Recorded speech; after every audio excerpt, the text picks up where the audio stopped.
नमस्कार दोस्तों, मेरा नाम है डॉक्टर गोविंद राय गर्ग ग्रुप डॉक्टर गोगा।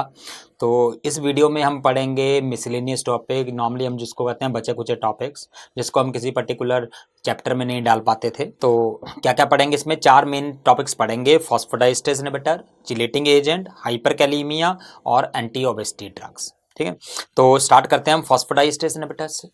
हम सबको पता है कि फॉस्फोडाइस्टेरेस एक ऐसा एंजाइम है जो कि साइक्लिक न्यूक्लियोटाइड्स को तोड़ता है। कौन से साइक्लिक न्यूक्लियोटाइड? ये साइक्लिक एएमपी को तोड़ता है और साइक्लिक जीएमपी को तोड़ता है। तो अगर फॉस्फोडाइएस्ट्रेस को इनहिबिट कर देंगे तो साइक्लिक एएमपी और साइक्लिक जीएमपी का लेवल बढ़ जाएगा और उसके हिसाब से एक्शन आ जाए। अब फॉस्फोडाइएस्ट्रेस जो एंजाइम है, इसके बहुत सारे सब टाइप्स होते हैं बड़े। फॉस्फोडाइएस्ट्रेस 1 से लेकर 13 तक होते हैं। ठीक है, बट क्लिनिकली जो इंपॉर्टेंट ड्रग्स हैं जो फॉस्फोडाइएस्ट्रेस को इनहिबिट करती हैं, वो मेनली 3 एंजाइम्स को इनहिबिट करती हैं: फॉस्फोडाइएस्ट्रेस 3 को, या फॉस्फोडाइएस्ट्रेस 4 को, या फॉस्फोडाइएस्ट्रेस 5 को। ठीक, तो 3 तरह की दवाइयां हैं हमारे पास।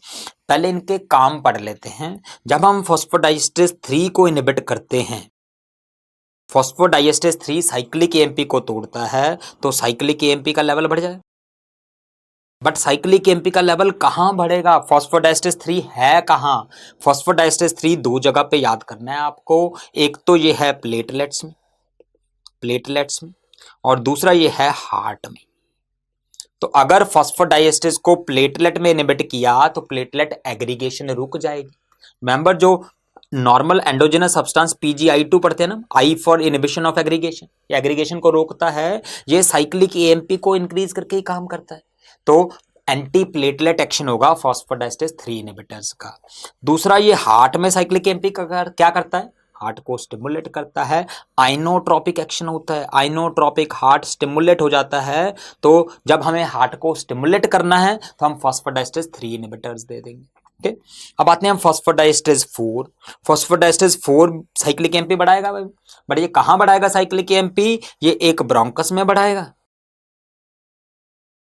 तो ब्रोंकस में बढ़ेगा साइक्लिक एएमपी तो क्या होगा? ब्रोंकोडायलेशन होगा। तो हम दवाई को सीओपीडी वगैरह में यूज कर सकते हैं, ब्रोंकोडायलेशन चाहिए जब हम। दूसरा, फॉस्फोडाइएस्ट्रेस 4 साइक्लिक एएमपी बढ़ाता है, और साइक्लिक एएमपी जब बढ़ता है तो उसका काम होता है इन्फ्लेमेटरी मीडिएटर्स की रिलीज को रोकना। तो फॉस्फोडाइएस्ट्रेस 4 को इनहिबिट करेंगे तो इन्फ्लेमेशन कम हो जाएगी, इन्फ्लेमेटरी मीडिएटर्स कम हो जाएंगे। ठीक है, तो हम इसको इन्फ्लेमेटरी कंडीशन जैसे एटोपिक डर्मेटाइटिस वगैरह है, सोरियासिस है, उसमें यूज कर सकते हैं। ठीक, अब फॉस्फोडाइएस्ट्रेस 5 का काम क्या होता है? इंपॉर्टेंट चीज याद करनी है कि 3 और 4 तो साइक्लिक एएमपी को तोड़ रहे थे, बट फॉस्फोडाइएस्ट्रेस 5 जो होता है वो मेनली साइक्लिक जीएमपी को तोड़ता है। तो फॉस्फोडाइएस्ट्रेस 5 साइक्लिक जीएमपी को तोड़ता है। तो अगर हमने इसको इनहिबिट किया तो साइक्लिक जीएमपी बढ़ जाएगा। और साइक्लिक जीएमपी कहां बढ़ेगा? पहला पेनिस में बढ़ेगा, कॉर्पस कैवर्नोसस में। वहां पे जब साइक्लिक जीएमपी बढ़ता है तो वेसोडाइलेशन होती है, वेसोडाइलेशन होने से इरेक्शन होती है। तो फॉस्फोडाइएस्ट्रेस 5 इनहिबिटर इरेक्शन करवाएंगे, तो इंपॉर्टेंस में यूज कर सकते हैं, इरेक्टाइल डिस्फंक्शन में यूज कर सकते हैं। दूसरा, ये होते हैं पल्मोनरी आर्टरी। जब पल्मोनरी आर्टरी में साइक्लिक जीएमपी बढ़ता है तो वेसोडाइलेशन होती है, वेसोडाइलेशन होती है तो प्रेशर कम हो जाता है, तो they decrease pulmonary artery pressure. तो हम पल्मोनरी आर्टरी हाइपरटेंशन में दे सकते हैं। और तीसरा, फॉस्फोडाइएस्ट्रेस 5 का काम पाया गया है कि ये प्रोस्टेट की ग्रोथ को रोकता है, प्रोस्टेट की अपोप्टोसिस करता है, ग्रोथ को रोकता है। तो हम इनको यूज कर सकते हैं बीपीएच में, बिनाइन प्रोस्टेटिक हाइपरप्लेजिया। ठीक, तो ये मेन यूजेस हैं। अब हम दवाइयां पढ़ेंगे। दवाइयां हमारे पास 4 तरह की हो सकती हैं। कौन सी 4? फॉस्फोडाइएस्ट्रेस 3 इनहिबिटर, 4 इनहिबिटर, 5 इनहिबिटर, 3 तो यही हो गए। और चौथी नॉन स्पेसिफिक जो ज्यादातर को करती है। ओके, तो एक एक करके पढ़ते हैं। फॉस्फोडाइएस्ट्रेस 3 इनहिबिटर्स पढ़ते हैं। हमने बताया था 3 इनहिबिटर्स के 2 यूज हैं, एक एंटी प्लेटलेट, प्लेटलेट एग्रीगेशन को रोकते हैं, और दूसरा आइनोट्रोपिक। क्योंकि एंटी प्लेटलेट हैं तो we can use them for inhibiting the platelet aggregation. तो कौन सी दवाइयां? सिलोस्टाजोल जो है वो यूज करते हैं इंटरमिटेंट क्लाउडिकेशन में। पेरिफेरल वास्कुलर डिजीज में, पेरिफेरल आर्टरी डिजीज में जो इंटरमिटेंट क्लाउडिकेशन होती है प्लेटलेट एग्रीगेशन के कारण होती है, तो एंटीप्लेटलेट काम कर लेगा। दूसरा डाइपिरिडामोल जो है ये पोस्ट ऑपरेटिव थ्रोम्बोप्रोफाइलेक्सिस के लिए यूज कर सकते हैं, प्लेटलेट एग्रीगेशन रोकने के लिए ऑपरेशंस के बाद। ओके, तो ये हो गया प्लेटलेट वाला। अब इसमें एक और दवाई है एनाग्रेलाइड। एनाग्रेलाइड भी फॉस्फोडाइएस्ट्रेज इनहिबिटर है, पर ये पाया गया है कि ये एंटी प्लेटलेट तो है ही, बट ज्यादा इंपॉर्टेंट चीज क्या है, ये प्लेटलेट की अपोप्टोसिस को रोकती है, प्लेटलेट्स की लाइफ बढ़ाती है। तो हम इसको थ्रोम्बोसाइटोपिनिया में यूज करते हैं, particularly in patient with myeloproliferative disorders. Myeloproliferative disorders में थ्रोम्बोसाइटोपिनिया को ठीक करने के लिए एनाग्रेलाइड यूज कर सकते हैं। ठीक, ये हो गया प्लेटलेट वाला। अब दूसरा इसका एक्शन क्या था, आइनोट्रोपिक। आइनोट्रोपिक एक्शन कब चाहिए, हार्ट फेलियर में, जब हार्ट को कॉन्ट्रैक्टिलिटी बढ़ानी है। तो हमने पढ़ा भी था पहले कि एमरीनोन और मिलरीनोन जो है ये आइनोट्रोपिक हैं, तो इनको हम कंजेस्टिव हार्ट फेलियर में, पर्टिकुलरली डीकंपेंसेटेड हार्ट फेलियर में यूज कर सकते हैं। ठीक, तो ये हो गए फॉस्फोडाइएस्ट्रेज 3 इनहिबिटर्स। अब आते हैं फॉस्फोडाइएस्ट्रेज 4 पे। इसके भी मैंने दो काम बताए थे, एक ये ब्रोंकस में ब्रोंकोडाइलेशन करता है और दूसरा ये इन्फ्लेमेटरी मीडिएटर्स को कम करता है। ठीक है, तो क्योंकि ब्रोंकोडाइलेशन करता है तो हम इसको सीओपीडी में यूज कर सकते हैं। कौन सी दवाई यूज करते हैं, रोफ्लूमिलास्ट। रोफ्लूमिलास्ट फॉस्फोडाइएस्ट्रेज 4 इनहिबिटर है, ब्रोंकोडाइलेशन करता है, सीओपीडी में यूज कर सकते हैं। जबकि इन्फ्लेमेशन को क्योंकि कम करता है तो हम इन्फ्लेमेटरी कंडीशन में दे सकते हैं, जैसे सोरियासिस या सोरियाटिक आर्थराइटिस, उसमें यूज करते हैं एप्रेमिलास्ट। एप्रेमिलास्ट और एटॉपिक डर्मेटाइटिस में भी इन्फ्लेमेशन कम करनी है, उसमें यूज करते हैं क्रिसाबोरोल। ये सारे फॉस्फोडाइएस्ट्रेज 4 इनहिबिटर्स। ओके, फिर आते हैं फॉस्फोडाइएस्ट्रेज 5 इनहिबिटर्स। हमने बताया इनके 3 यूजेस। पहला इरेक्टाइल डिसफंक्शन में यूज कर सकते हैं। तो अगर आप ध्यान से देखोगे इरेक्टाइल डिसफंक्शन में हम सारे फॉस्फोडाइएस्ट्रेज 5 इनहिबिटर यूज कर सकते हैं। जो 4 मेन है हमारे पास, sildenafil, tadalafil, vardenafil, avanafil, all can be used in this erectile dysfunction. But pulmonary artery hypertension जो हमने बताया था दूसरा यूज, उसमें सिर्फ 2 ही अप्रूव्ड हैं, सारे अप्रूव्ड नहीं है। पल्मोनरी आर्टरी हाइपरटेंशन में एक सिल्डेनाफिल और दूसरा टाडालाफिल, ये 2 ही अप्रूव्ड है, बाकी पल्मोनरी आर्टरी हाइपरटेंशन में अप्रूव्ड नहीं है। यूज तो वो भी कर सकते होंगे। ठीक, अब तीसरा जो था बीपीएच, बीपीएच उसमें सिर्फ एक ही अप्रूव है, वो है tadalafil. Tadalafil is approved in BPH also. और टाडालाफिल में खास बात यह है कि it is the longest acting phosphodiesterase inhibitor है, लॉन्गेस्ट एक्टिंग है, वंस अ डे दे सकते हैं इसको आराम से। ठीक, अब जो इरेक्टाइल डिसफंक्शन वाली दवाइयां हैं, मतलब फॉस्फोडाइएस्ट्रेज 5 इनहिबिटर्स हैं, जो किस दवाई के साथ नहीं देते, कॉन्ट्राइंडिकेटेड विद कौन सी दवाई हमने पढ़ा भी था, यस, नाइट्रेट्स। रिमेंबर, नाइट्रेट्स के साथ अगर देंगे तो सीवियर हाइपोटेंशन कर सकते हैं। अब आते हैं non specific phosphodiesterase inhibitor. Non specific है हमारे पास थियोफाइलिन और पेंटॉक्सीफाइलिन। थियोफाइलिन प्राइमरीली हम यूज करते हैं ब्रोंकोडाइलेशन के लिए, अस्थमा में, सीओपीडी में यूज करते हैं मेनली थियोफाइलिन। जबकि पेंटॉक्सीफाइलिन जो होती है ये हम यूज करते हैं इंटरमिटेंट क्लाउडिकेशन में, इंटरमिटेंट क्लाउडिकेशन में यूज करते हैं। बट क्या पाया गया है, एंटी प्लेटलेट एक्शन से ज्यादा इंपॉर्टेंट इसके दूसरी प्रॉपर्टी है, हम कहते हैं कि ये ब्लड, इसकी रिहोलॉजिकल प्रॉपर्टीज होती हैं, ये ब्लड की रिहोलॉजिकल प्रॉपर्टी को चेंज करता है। रिहोलॉजिकल प्रॉपर्टी का क्या मतलब है कि ये आरबीसी को ज्यादा फ्लेक्सिबल बना देता है। मतलब अगर ब्लड वेसल थोड़ी बहुत ऑब्स्ट्रक्टेड भी है तो ऐसे घूम के निकल जाएगा, फ्लेक्सिबल। तो ब्लड को ज्यादा, आरबीसी को फ्लेक्सिबल बना दिया। दूसरा, इन्होंने ब्लड की विस्कोसिटी को कम कर दिया, तो थ्रोम्बोसिस होने के चांस कम हो जाएंगे। तो ये रिहोलॉजिकल प्रॉपर्टीज को मॉडिफाई करके काम करता है पेंटॉक्सीफाइलिन। ओके, तो ये इंपॉर्टेंट पॉइंट थे हमारे फॉस्फोडाइएस्ट्रेज इनहिबिटर्स के बारे में। क्लियर। अब हम आते हैं दूसरी दवाई जिसको कहते हैं चिलेटिंग एजेंट। चिलेटिंग एजेंट क्या है, ये बेसिकली हैवी मेटल पॉइजनिंग में यूज करते हैं। Chelating agents are used in heavy metal poisoning.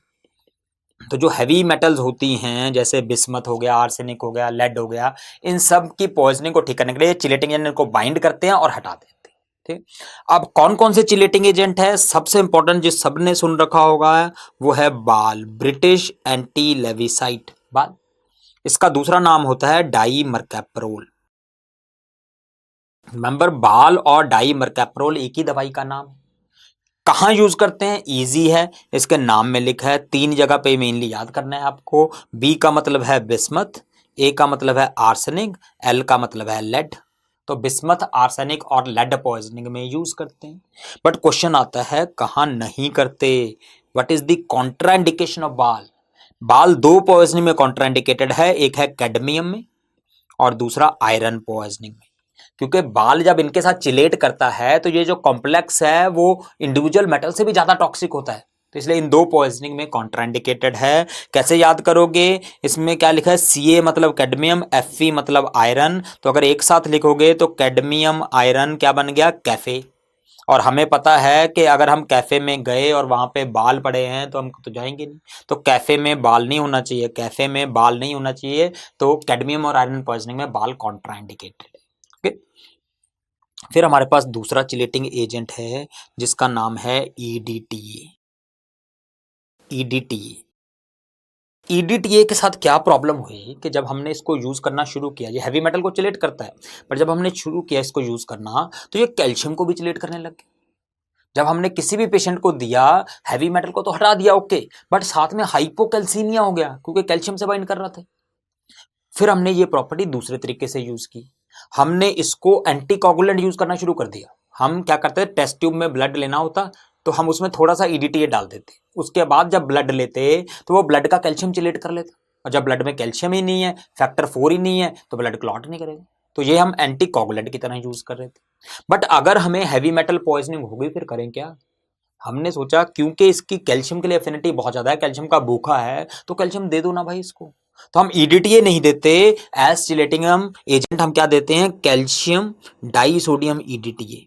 तो जो इसकी कैल्शियम की भूख है वो हमने ऐसी शांत कर दी कैल्शियम दे। तो calcium die sodium EDTA is used for chelating agent purpose. और आप कहाँ यूज करते हैं, हम आराम से याद कर सकते हैं, हमें पता है जो कैल्शियम है वो मिल्क में होता है, तो मिल्क में यूज करते हैं इसको। EDTA is used for milk. Milk का क्या मतलब है, M से मैंगनीज, I से आयरन, L से लेड और K से कैडमियम। तो मैंगनीज, आयरन, लेड और कैडमियम पॉइजनिंग में हम यूज करते हैं कैल्शियम डाइसोडियम EDTA। ओके, फिर हमारे पास एक चिलेटिंग एजेंट है जो सबको पता है, D penicillamine. D penicillamine, D पेनिसिलामिन किसके लिए यूज करते हैं, यस ये कॉपर पॉइजनिंग में यूज करते हैं। D penicillamine is used in copper poisoning. Copper poisoning कौन सी बीमारी में होती है, यस विल्सन्स डिजीज। तो कॉपर पॉइजनिंग या विल्सन डिजीज में we can use D penicillamine. D penicillamine का कोई और यूज बताओ, yes it is also used for rheumatoid arthritis. Rheumatoid arthritis में डीमार्ड की तरह यूज होता है, आजकल तो नहीं करते पर करते थे। रिमेंबर हमने पढ़ा था ना क्यूटन पगली मलिका शरावत, सो पी से पेनिसिलामिन था। Okay, used in copper poison. Then we have a chelating agent for iron, ये सबसे इंपॉर्टेंट है आयरन पॉइजनिंग के लिए। आयरन पॉइजनिंग के लिए हमारे पास 2 चिलेटिंग एजेंट हैं, एक है डेस फेरी ऑक्सामिन। डेसफेरिऑक्सामिन का ही दूसरा नाम है deferoxamine. Do not get confuse, S लिखते भी हैं नहीं भी लिखते, दवाई सेम है, डेसफेरी या डीफेरी सेम है। दूसरा है हमारा डेफेरीपिरॉन। डेफेरीपिरॉन बेसिकली क्या था कि फेरिऑक्सामिन एक आयरन की ओर है, फेरिऑक्सामिन आयरन का एक कंपाउंड है, हमने इस कंपाउंड से आयरन निकाल दिया। जब हमने आयरन निकाला तो उसको कहते हैं हम डेसफेरिऑक्सामिन।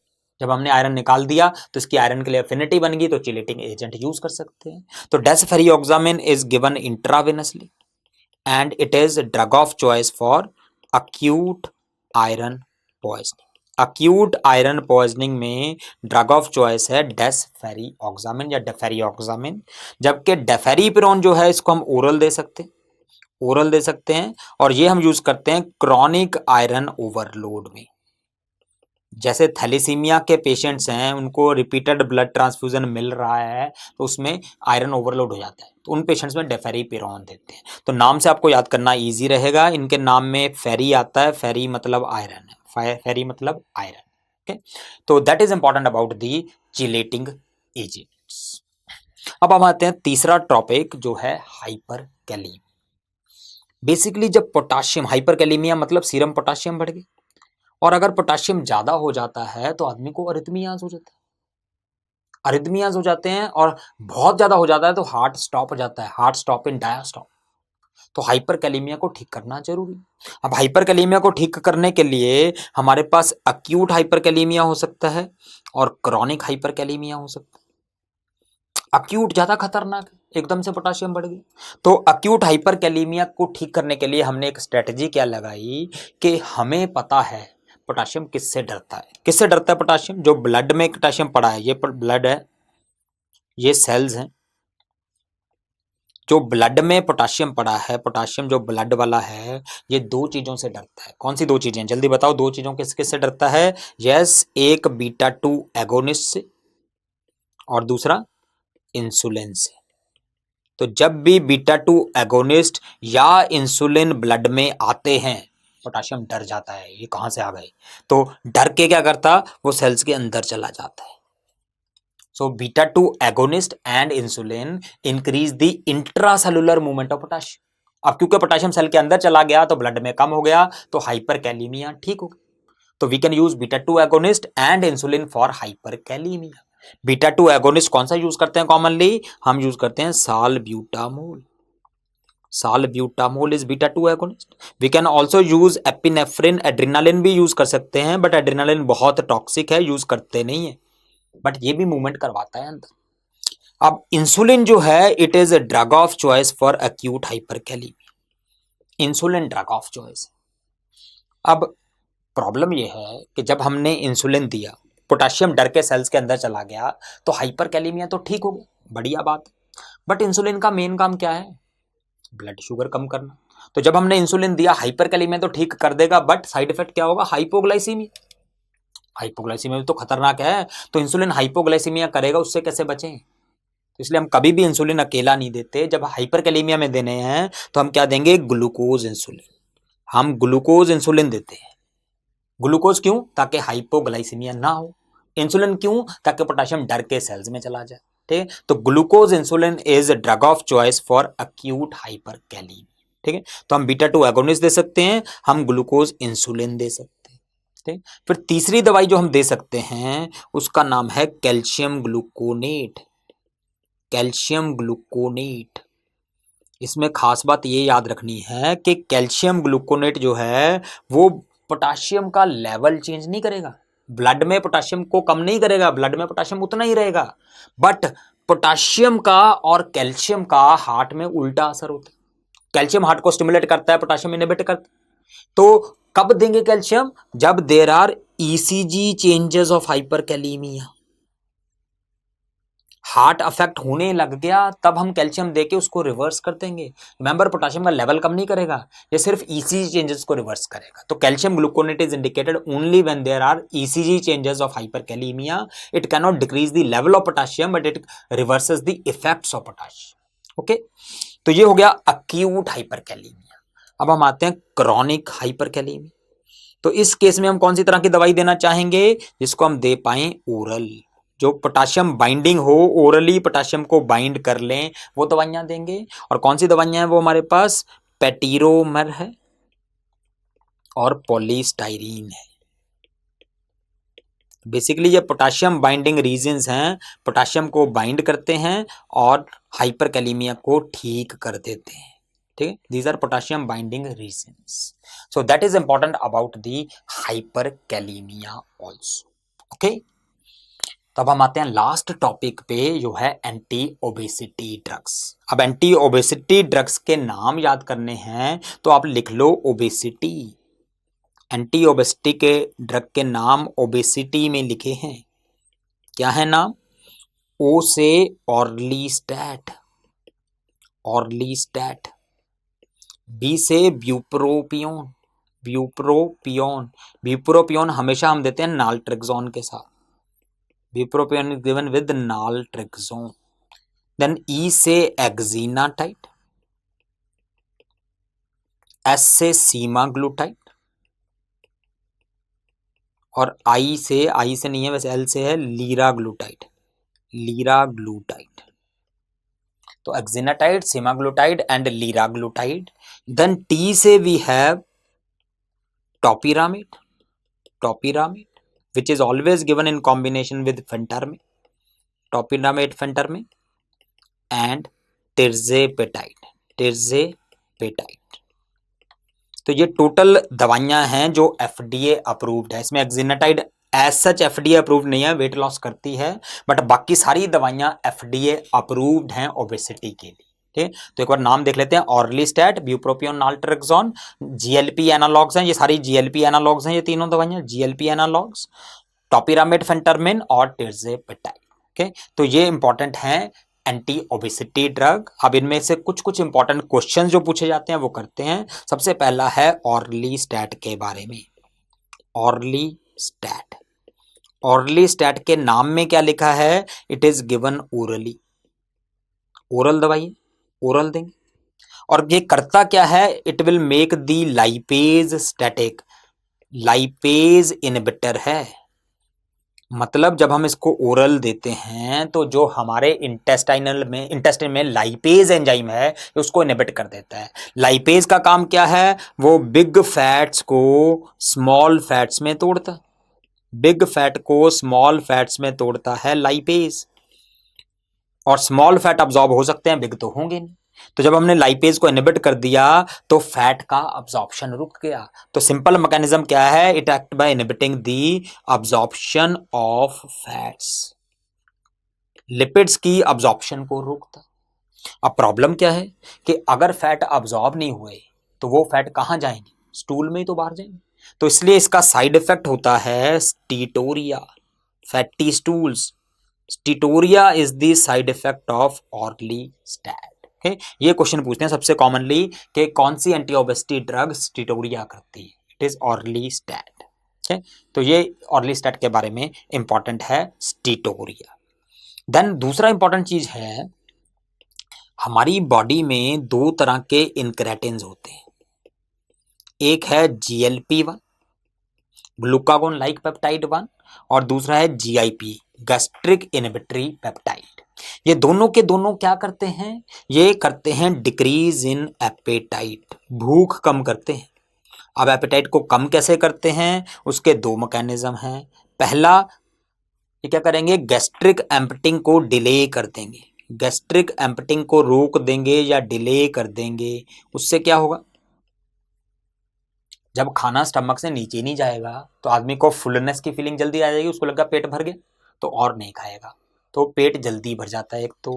दूसरा, वो ब्रेन में काम करते हैं और सैटिस्फैक्टरी सेंटर को स्टिमुलेट कर देते हैं। जो ब्रेन में हमारा सेंटर है जो कहता है कि हाँ बस खाना खाओ, खाना खाना बंद करो क्योंकि अब बहुत हो गया, उस सेंटर को स्टिमुलेट कर देते हैं। तो बेसिकली ये एपेटाइट कम करते हैं। ठीक है, तो एपेटाइट कम करेंगे तो आदमी कम खाएगा तो वेट कम हो जाएगा। ठीक है, तो इसमें जो GLP-1 एनालॉग्स हैं जो अप्रूव हुए हैं ओबेसिटी के लिए, दो अप्रूव्ड हैं। एक है सीमाग्लूटाइड और दूसरा है liraglutide, liraglutide. They are approved in obesity. Member, इनका मेन यूज क्या है? डायबिटीज मेलाइटिस, मेन यूज इनका डायबिटीज है, बट ये ओबेसिटी के लिए भी अप्रूव्ड है। डायबिटीज में वो वेट लॉस कर रहे थे, फिर हमें पता लगा वेट लॉस कर रहे हैं तो ओबेसिटी में यूज कर लो। अब हमने रिसेंटली बनाया है GIP प्लस GLP-1 एनालॉग। ये एक दवाई है जो अभी अभी बनी है और इसको हम कहते हैं डुअल एनालॉग। ये डुअल एनालॉग है, GLP-1 और GIP एनालॉग है, डुअल एनालॉग है। इस दवाई का नाम है टिर्जेपेटाइड। सो टिर्जेपेटाइड आपको याद करना है, likely to be asked. It is a dual analog, GLP-1 का भी एनालॉग है और GIP का भी एनालॉग है। और ये सारी दवाइयां जो भी टाइड में खत्म होती हैं वो पेप्टाइड हैं, they can not be given orally. ठीक है, तो ये हो गया हमारा टिर्जेपेटाइड के बारे में भी। तो एंटी ओबेसिटी ड्रग्स में क्या पता होने चाहिए? सबसे इंपॉर्टेंट है नाम कि कौन कौन सी एंटी ओबेसिटी ड्रग्स हैं। दूसरा, ऑर्लिस्टैट का मैकेनिज्म, लाइपेज स्टैटिक है इसलिए साइड इफेक्ट है स्टीटोरिया। और तीसरा, टिर्जेपेटाइड का mechanism, it is a dual GLP-1 plus GIP analogue. Okay, तो that is all about anti obesity. That means हमने कंप्लीट कर लिया मिसलेनियस ड्रग्स। तो एक बार क्विकली रिवाइज कर लेते हैं। इस चैप्टर में हमने क्या पढ़ा? हमने स्टार्ट किया था फॉस्फोडाइएस्ट्रेज इनहिबिटर्स। हमने 4 तरह के फॉस्फोडाइएस्ट्रेज इनहिबिटर पढ़े, फॉस्फोडाइएस्ट्रेज 3 इनहिबिटर, 4 इनहिबिटर, 5 इनहिबिटर और नॉन स्पेसिफिक इनहिबिटर। जो फॉस्फोडाइएस्ट्रेज 3 इनहिबिटर्स हैं वो मेनली एंटीप्लेटलेट की तरह यूज करते हैं जैसे सिलोस्टाजोल था, या फिर सीएचएफ में यूज करते हैं जैसे एमरिनॉन मेलेरिनॉन था। फॉस्फोडाइएस्ट्रेज 4 इनहिबिटर जो है वो ब्रोंकोडाइलेशन करता है जैसे रोफ्लुमिलास्ट है, सीओपीडी में यूज करते हैं, या फिर इन्फ्लेमेटरी मीडिएटर की रिलीज को रोकता है जैसे सोरियासिस में यूज कर सकते हैं एप्रेमिलास्ट को। फॉस्फोडाइएस्ट्रेज 5 इनहिबिटर हैं सबसे इंपॉर्टेंट, सिल्डेनाफिल वाला ग्रुप है, इरेक्टाइल डिस्फंक्शन में यूज कर सकते हैं, इनको हम पल्मोनरी आर्टरी हाइपरटेंशन में यूज कर सकते हैं, या फिर बीपीएच में टाडालाफिल को यूज कर सकते हैं। टाडालाफिल लॉन्गेस्ट एक्टिंग है, ठीक है। फिर नॉन स्पेसिफिक में हमारे पास आ गए थियोफाइलिन और पेंटॉक्सीफाइलिन। थियोफाइलिन जो है वो अस्थमा में या सीओपीडी में करते हैं, और पेंटॉक्सीफाइलिन इंटरमिटेंट क्लाउडिकेशन में करते हैं। तो ये हो गया फॉस्फोडाइएस्ट्रेज इनहिबिटर। उसके बाद हमने पढ़े थे चिलेटिंग एजेंट्स। चिलेटिंग एजेंट्स में हमने क्या पढ़ा था कि बाल जो है वो बिस्मथ आर्सेनिक लेड पॉइजनिंग में देते हैं, कैल्शियम ईडीटीए जो है वो मिल्क में देते हैं, मैंगनीज आयरन लेड और cadmium poisoning, desferrioxamine and deferiprone iron poisoning में देते हैं, और पेनिसिलामिन कॉपर पॉइजनिंग में देते हैं। फिर हमने पढ़ा हाइपरकैलेमिया। हाइपरकैलेमिया, अक्यूट हाइपरकैलेमिया में glucose insulin is drug of choice. तो ग्लूकोज और बीटा 2 एगोनिस्ट जैसे साल्ब्यूटामोल, एपिनेफ्रिन वगैरह, पोटाशियम डरता है इनसे, सेल्स के अंदर चला जाता है। फिर कैल्शियम ग्लूकोनेट दे सकते हैं ईसीजी चेंजेस को रिवर्स करने के लिए, और अगर ओरल ड्रग्स देनी है, लॉन्ग टर्म के लिए देनी है तो पेटीरोमर वगैरह है, ठीक है। और लास्टली हमने अभी भी पढ़ा एंटी ओबेसिटी ड्रग्स। वो ओबेसिटी के नाम में ही दवाइयों के नाम लिखे हुए हैं। ऑर्लिस्टैट जो कि फैट की एब्जॉर्प्शन को रोकता है, स्टिटोरिया कर सकता है, ब्यूप्रोपियोन और naltrexone combination, exenatide, semaglutide, liraglutide, topiramate and tirzepatide. So that is important about the drugs. अब हम कुछ क्वेश्चंस कर लेते हैं। Which is an adverse effect of orlistat? हमने अभी भी पढ़ा फैट अब्सॉर्ब नहीं होगा तो बाहर निकल जाएगा, steatorrhoea is the side effect. Okay, longest acting phosphodiesterase inhibitor tadalafil. Tadalafil longest acting है। A 4-year-old boy drank full bottle of iron syrup. What is the antidote? Acute iron poisoning में desferrioxamine। एक ही option में फेरी है, वही answer हो जाएगा। Which is FDA approved drug for long term treatment of obesity? Obesity के लिए है liraglutide। liraglutide। 11-year-old boy presented to emergency with vomiting, history of consuming 10 to 15 tablet of ferrous sulfate, iron poisoning है। Treatment पूछा है, answer is again फेरी वाला, desferrioxamine. Patient presented with hyperkalaemia, which can cause intracellular movement. Simple question यह है कि potassium किससे डरता है? किससे डरता है? इंसुलिन से डरता है और बीटा 2 एगोनिस्ट से डरता है। ऑप्शन देखते हैं, इंसुलिन तो है नहीं, तो बीटा 2 एगोनिस्ट बताना है कौन सा इनमें, कौन सा है? Epinephrine. So answer is epinephrine. Okay, तो these are the important questions. तो टेक होम मैसेज क्या है मेरा? Our greatest weakness lies in giving up. The most certain way to succeed is always to try just one more time.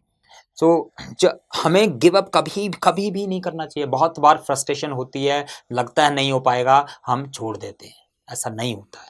Suppose आपके पास चाबी का गुच्छा है और आपने ताला खोलना है, आपने पहली चाबी लगाई नहीं खुला, दूसरी लगाई नहीं खुला, तीसरी लगाई नहीं खुला, भाई लगाते जाओ कभी तो खुलेगा। So that is most important. We should never give up. Okay. Thank you very much.